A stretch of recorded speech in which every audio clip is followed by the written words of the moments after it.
What's going on, everybody? It's Josh, aka the most of muscle. With me, It's your boy cousin Creamy. nice shirt, and brand new to the podcast today. Talk to him. What's going on, guys? I'm Kirhee Cooper. I'm not that cool of a guy. We're here to talk training. Hell yeah, we're gonna get him a nickname sooner or later. I have a couple that I've been thinking of. I'm a big Please nickname guy. don't. All Don't right, do it. all right. So let's start with this, Kyrie. Why don't you tell everybody a little bit about yourself, about how you started bodybuilding, your background, things like that. We'll get into it from there, and then we'll go into training. For sure. So I started competing back in 2019. Whenever I joined the military in 2017, I was like done with my Call of Duty days. So I was playing competitive Call of Duty for like a decade straight. Um, Nice. which Oh was shit. phenomenal, but it was time to, grow up and do something a little bit different instead for like stare at a screen and play Call of Duty for hours. So I went to the gym and I liked training and I was like, all right, cool, I'm going to be a Mr. Olympia now. So that was the goal. Did my first show in 2019. It was like a small OCB show, won my natural pro card. Then I jumped over to the NPC, won overalls, got smacked at nationals twice.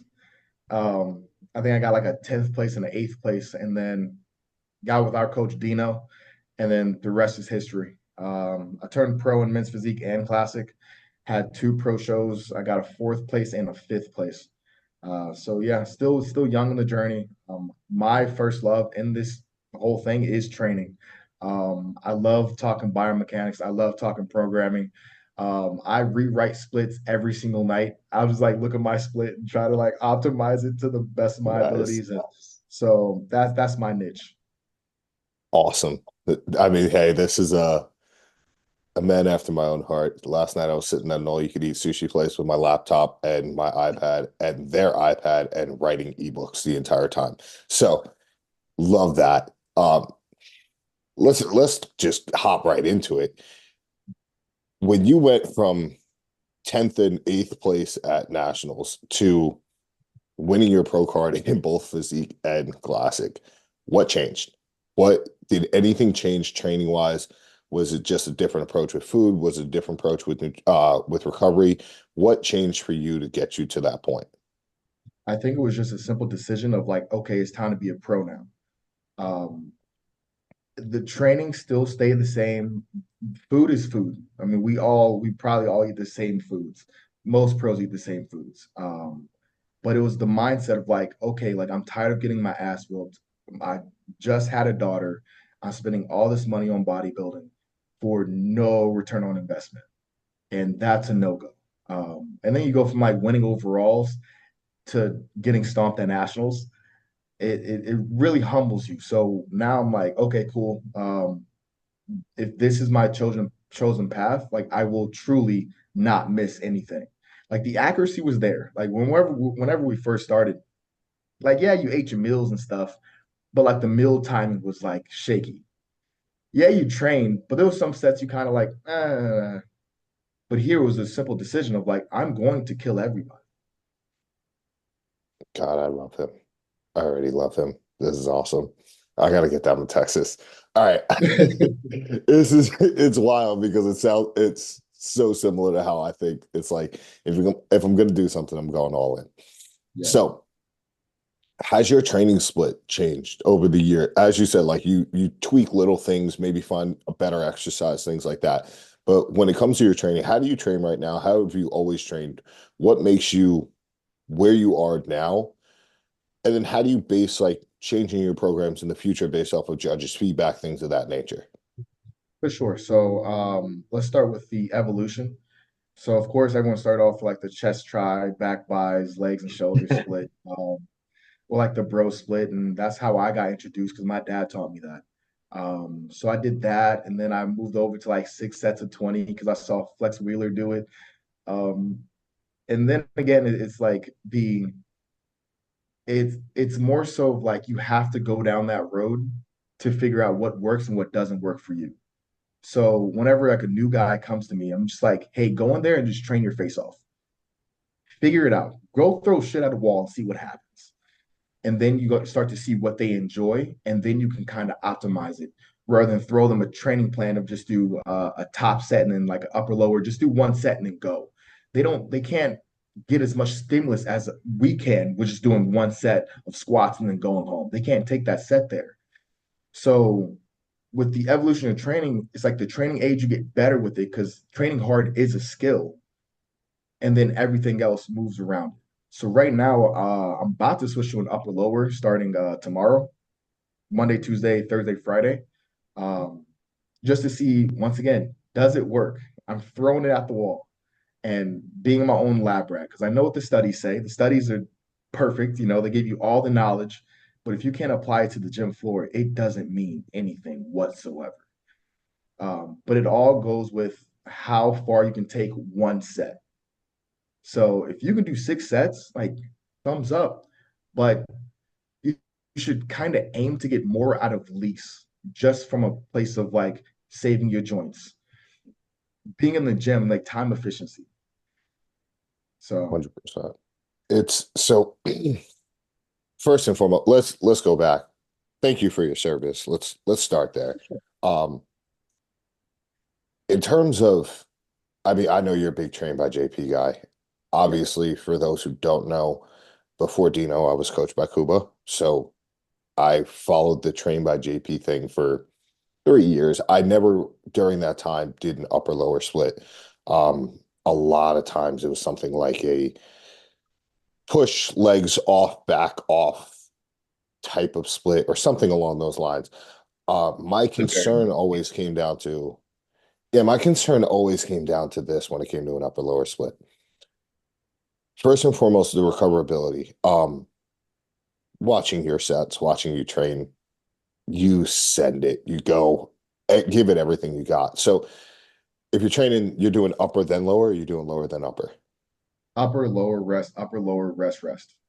Okay, so from the Tuesday to the Friday session, how many total sets are you going to have, like a hamstring, a glute, or a quad, just based off of the idea of, they say in you could only recover from 16 sets.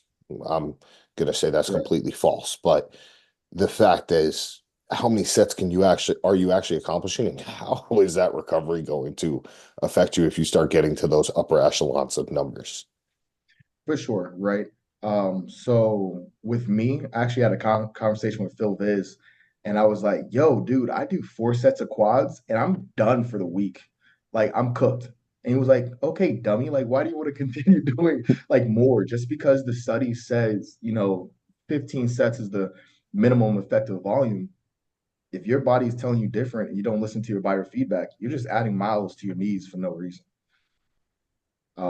So with the lower session, so we did 2 lower sessions less last week, and it was absolutely money. So we're going to keep the same volume going into next week. So we had do adductors 2 sets, one squat, so 3 sets of quads, 3 sets of hamstrings, and then the other one was similar, 3 sets of quads, 3 sets of hamstrings for 6 sets total within the week. So in reality, we're doing more work in the week rather than just blasting it all in one day. Because I think we did like 4 sets of quads on like every single Thursday, and I think 4 sets of hamstrings on Thursday, and then like 3 on Monday. So total week volume is pretty similar and or more, but the applied stimulus is going to be more because you're fresher. Right. So that's the philosophy. Could I be wrong? Yes, but you have to go and figure it out. Does this work for me? I can scrap this after tomorrow and be like, yep, terrible idea. We're going back to the other split. Or in 8 weeks, when I look at my physique and say, dude, you're run down, you made no progress, and you're fat now. It's like, what return on investment is that, dude? Like, no, go back. But it's like, I'm not scared to kind of like, I guess, throw away 8 weeks for the rest of my training career to go figure out the best way possible. Right. And I think that also goes into the fact that you are a coach. If anyone, for whatever reason, doesn't know, we pretty much only bring coaches on the podcast. So think about it like this, like if he does not fuck around and find out, he won't be able to move forward to give that to his clients. You have to be a student of the game in all assets. I mean, I come from the football background, Colin comes from the baseball background. If you're not a student of the game, you don't try things, you don't learn things from the beginning, you're never really going to be able to teach it. Yeah. Like those who can't do teach, but no, you have to figure out what you can and can't do in order to teach it as well. So, Colin, I'll let you shoot a question or two off. Go ahead. Actually, The one thing I I have a would question say, for Colin. what's up? What's your training split?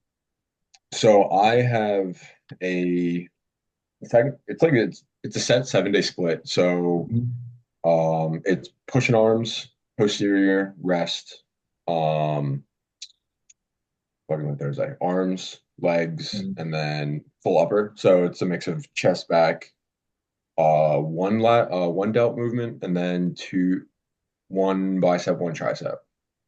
Okay. So it's a very weird split just due to the fact that right now I'm very bottom heavy. Mhm. So my leg days are extremely low volume. So I was kind of going to piggyback off what you said. So with you having such minimum volume, people are always like, you need X amount of volume to grow. It's like, dude, I look at hack squat and I grow. Mhm. So it's just for me, my leg training, it's balls to the wall, but it's balls to the wall with like one top set of hack squat with two very high rep leg extensions and then like one top set of um, leg press and an adductor. And like that's my leg day, really, in a nutshell.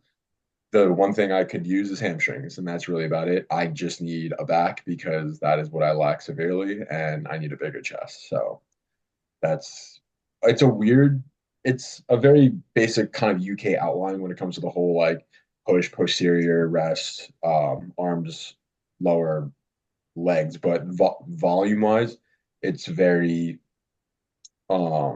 we've kind of critiqued it, and especially now with being in my push phase, we've been able to kind of take all the feedback that we got from the judges, and we're now just kind of reestablishing in the gym. So now upper is getting absolutely destroyed, and my recovery for legs are amazing, but the recovery from upper body is getting pretty brutal at this point.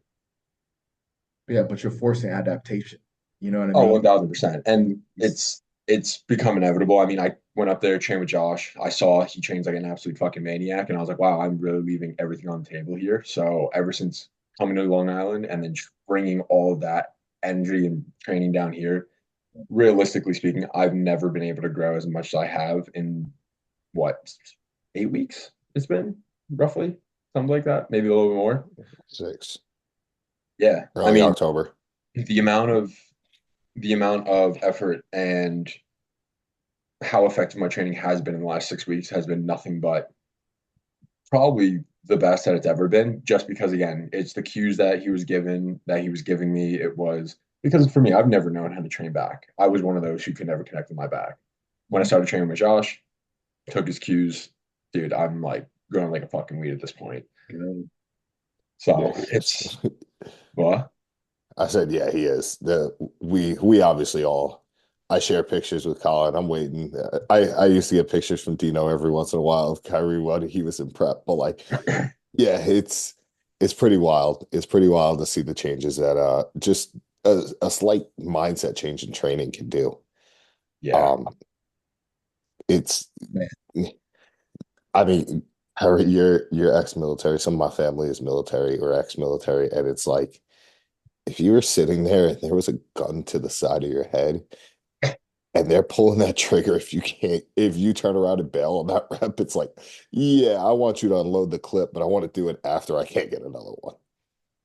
That got Yes. dark too quick, but like we That's are. perfect. That's perfect.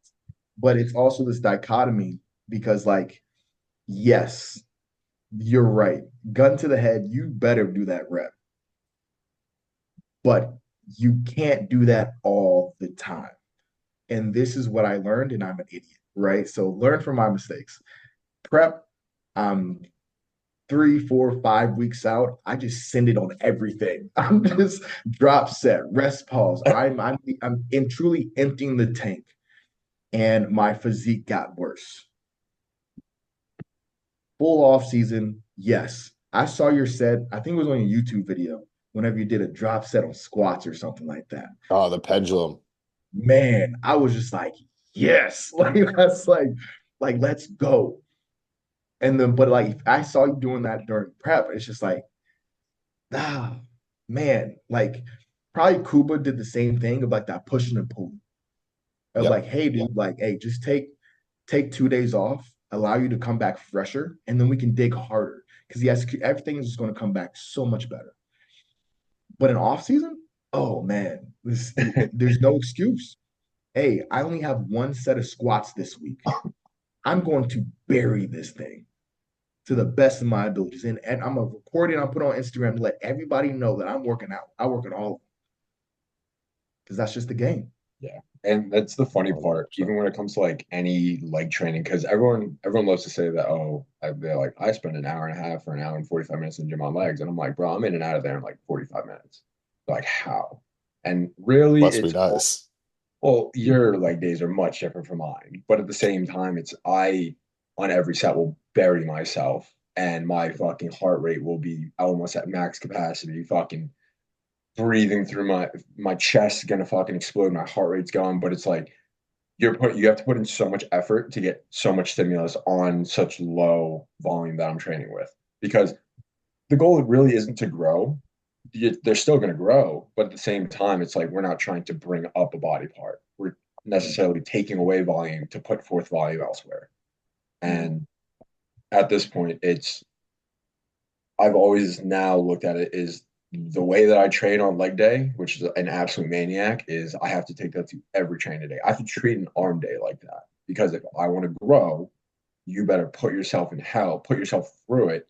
And I'm sorry, if you want to grow, you better force yourself growth because if there's no genetics of, oh, I can't grow arms or I no, you just don't want to fucking train hard enough. And that's really what it comes down to. I totally agree. 100%. 100%. So I want to get into this really quick. I think Kyrie kind of knows where I'm going with this, and Colin knows too if he pieces it together. Personally, you two are much lower volume than I am. For 3 years, I did all low volume. Then got with Dino. Dino gave me 31 set leg days. As you guys have seen, and hopefully everyone who's watching this has seen, I like to try to die on the leg day. Now, do you see that there is as long as it's recoverable, do you see it as negative as going so far, doing so much volume? My leg days are 3 hours long. I'm not even gonna play with you. And they're 3 hours long, partially because I do take Delilah out about halfway through. So like there's a 15-minute gap where I bring the dog outside and let her run around for a second. So do you think there's a part where it's just you did too much, even if you can recover from it? No, because you train. So the reason why no is because if you can recover from it, then you're good, right? So it's kind of like if you apply this to diet. If you're eating too much, you can't even digest it, it doesn't matter. You know what I mean? But if you eat so much and you can digest it and you're insulin sensitive and you just utilizing the nutrients, keep feeding the machine. Just keep going. So if you can do 31 sets and not feel like an absolute bag of dicks next week and it's allowing your performance to decline, then just keep going. Because at the end of the day, it's just progression. If you're getting stronger, your body's saying like it's growing. Because I've seen your photos. Dino showed me your photos from like whenever you first came on a Dino to now, like 252 or whatever. And I was just like, Yep. like what happened? Like it's working for you.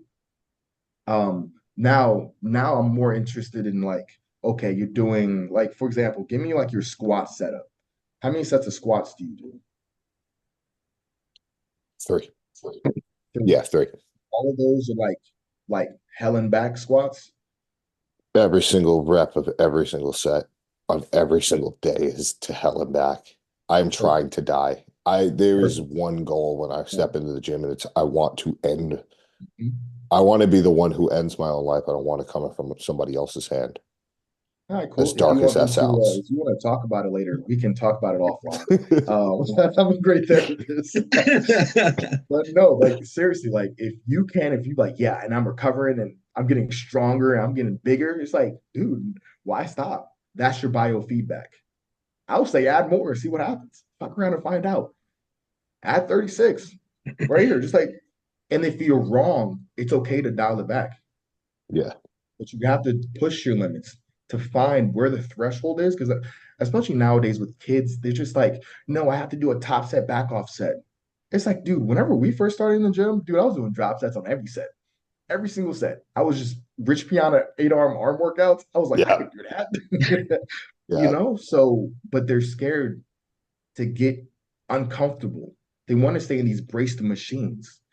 I'm not saying free weights are like this big magical thing, but hey, dude, deadlift, get strong and see where that takes you.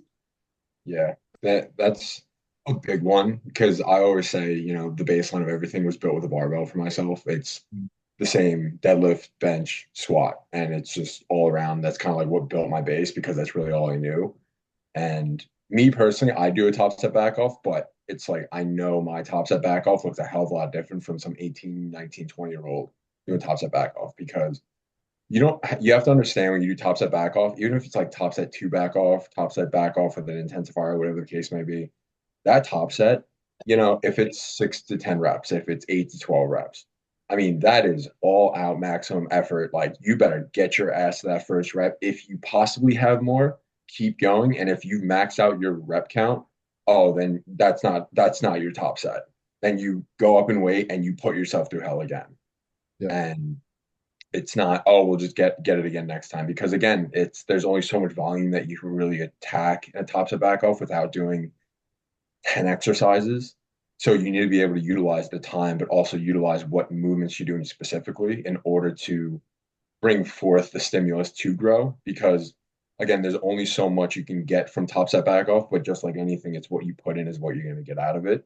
And that's why even with like a lot of the people who I have some people doing top set back off, but then there's people who just do the generic 3, 4 working sets because I've never trained with them. I've seen training videos, and you can always make a training video look like you're training your ass off, but it's one video at one time. It doesn't mean you're going to be training like this all the time. Right. So it's being able to really get good at the basics and not needing to do like how you said in the beginning, not having these crazy splits, not having all these different, optimal this, optimal that, science based. Because look, I love my science based and optimal and all the studies that come with it, but there's a very amazing thing when it comes to the whole bro science and the reason people grow the way they have grown in all time from the time in Arnold up to the Leverones to the Cutlers. It's the unoptimal way that they look at it, but at the same time, these guys were massive. They were huge. They were moving weight. Mass moves mass, and it's just being able to grow off the amount of stimulus that you're getting on what you're doing to your body because they were putting themselves through hell. And not to say that people are looking for the easy way out, looking at like optimal angles and you know making sure we're pulling from 47 degrees instead of 42 degrees. Like it's way too intricate. And it's like at this point in time, train hard, eat food, and fucking grow because majority of the time, like 19, 20-year olds, if they decided to stay natty at that age, it's like all you gotta do is eat a lot of food and train your ass off. And I promise you're gonna grow. It's inevitable. 100%. I want to go back to the barbell thing really quick. What I think the the issue with the younger generation, or I'm saying that like Colin is not part of said younger generation. I'm still an old man. Dude, How oh old my is Um, God, Colin? you're like 4 years old. You're like 3 years older than me. Colin, how old I are don't you? even think it's that I'm much. 25. Oh, yeah, we're good. We're good. Yeah. It's I consider the 2 year gap to be something that it's big enough to say the Colin's a different generation. So when I watch, I mean, obviously, I don't know how often you guys are in the gym for more than, 2 hours at a day. But those who know me, I'm in the gym for 13 hours a day. I literally own the gym. I'm there all day. So I see these kids get onto a barbell and they don't know, they were not taught how to squat, how to deadlift, how to bench correctly. And thank God I was brought into the gym by somebody who was taught the basics of training, trained with, Palumbo and all that, Sue, obviously. Colin knows. Shout Kyrie, out you don't Sue. know. My godmother is the first person who brought me into a gym. Nice. Um, I was 12 years old and we did 3 sets of 15 on every single thing and 45 minutes of cardio. But it Love it. worked because I'm still there. So it wound up working out that like I learned how to deadlift, I learned how to bench, I learned how to squat, and it's now to the point where like you won't catch me barbell squatting. It's not gonna happen. I'll deadlift once a year. Done a deadlift competition, I'll show up, hold the most weight, and then turn around and walk away.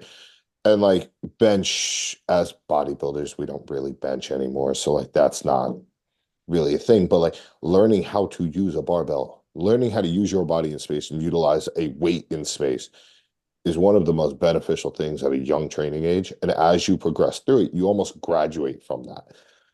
There's still obviously things like, your yeah, buddy rows and your deadlifts that are going to be the paramount to just putting on a lot of tissue because you just using heavy weights. But learning how to do those things has to come first. If you want to be good at this, if you want to be good at training, because bodybuilding's whatever, it doesn't really matter.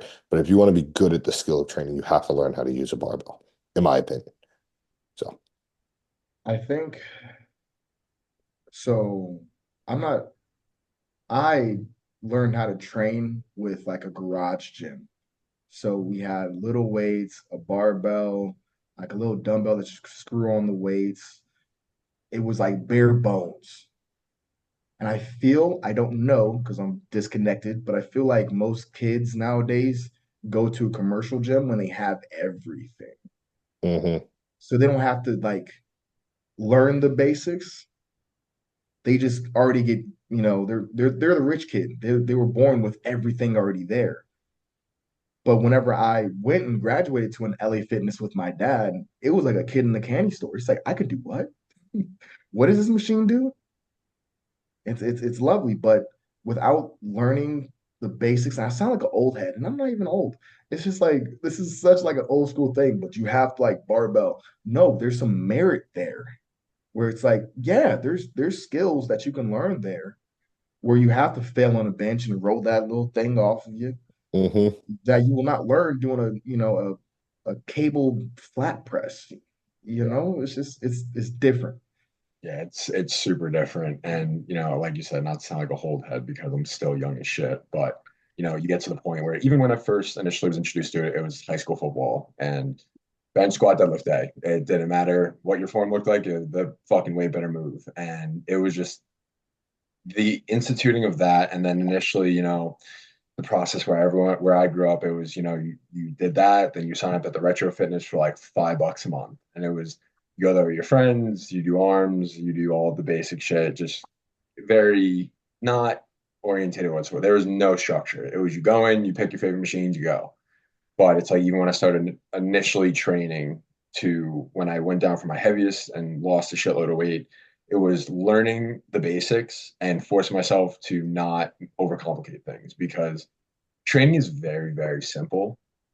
The only thing that makes it complicated is yourself. If you want to look at, again, especially in today's day and age, with more so, I'd say more so like the RP Renaissance, that whole thing, because they dive into realms of optimal, science based, all this kind of stuff. And it's all well and good for kids to be in the gym. And I love it. I'm here for it.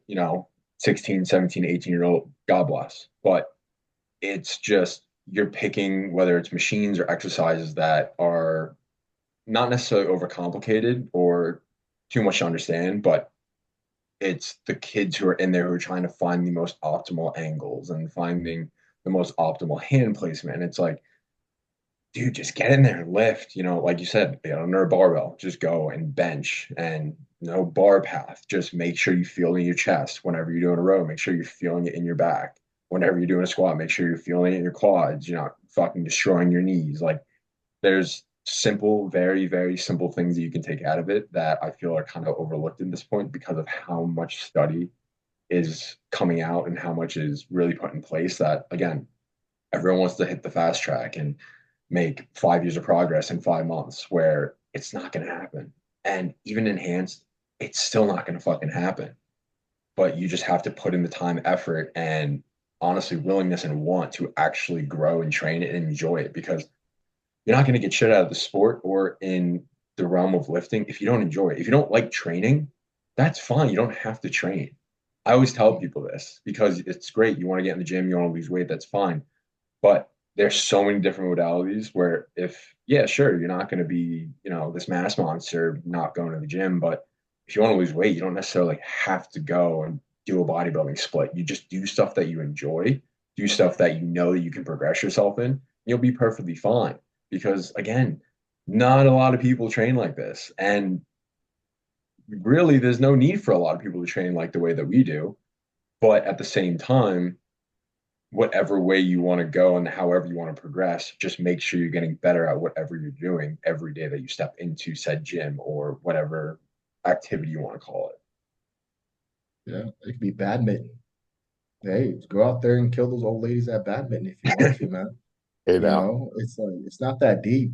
And I think a lot of people do make it that deep. I made it that deep, you know. I sit there and I will overanalyze everything. And it's just like, hey, dude, like I would actually have to think about and count my descent in my reps.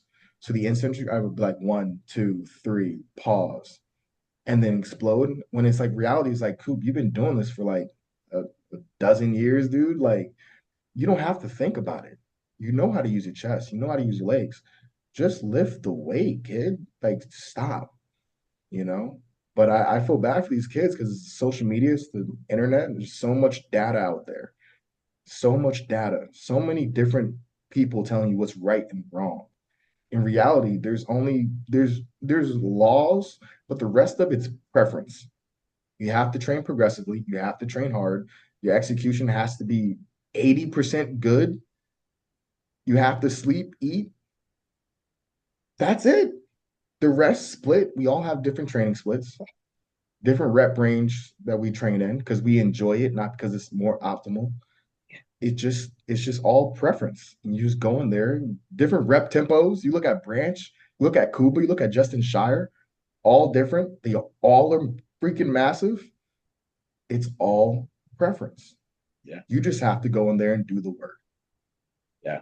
And that's why I feel like it has so much, it's all personal preference because, as coaches love to say, they don't have a cookie cutter plan. There's this, that real like plans shouldn't all look the same. Granted, yes, they can all take the same kind of scheme, but at the same time, again, reps are so different for everybody. Exercise are so different for everybody because again, let's just say, for instance, a pendulum for Josh for me doesn't work. So I personally want to do hack or I do barbell because people, again, like for me, I've grown the shit out of my legs barbell squatting my entire life.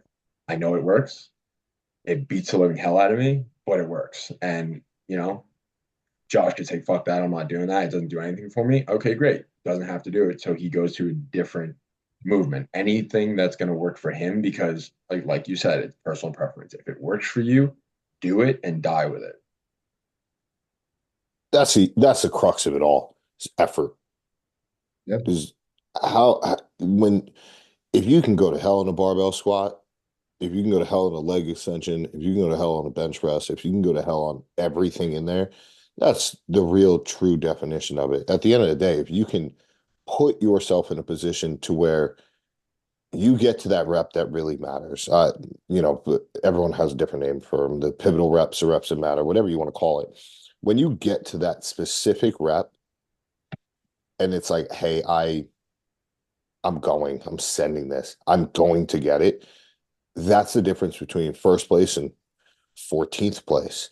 That's the difference between, winning a pro card and getting and not getting there. That's the difference for as the only pro in the whole, thing right now. For now. I'm the, I'm the worst bodybuilder in the chat, so I hope you're talking about Colin, 14th place, rocking it. So, but like realistically, when you're the difference between you placing where you want to and you placing where you place is those reps that you go back in the middle of the night and you wake up and you're like, I left that one on the table.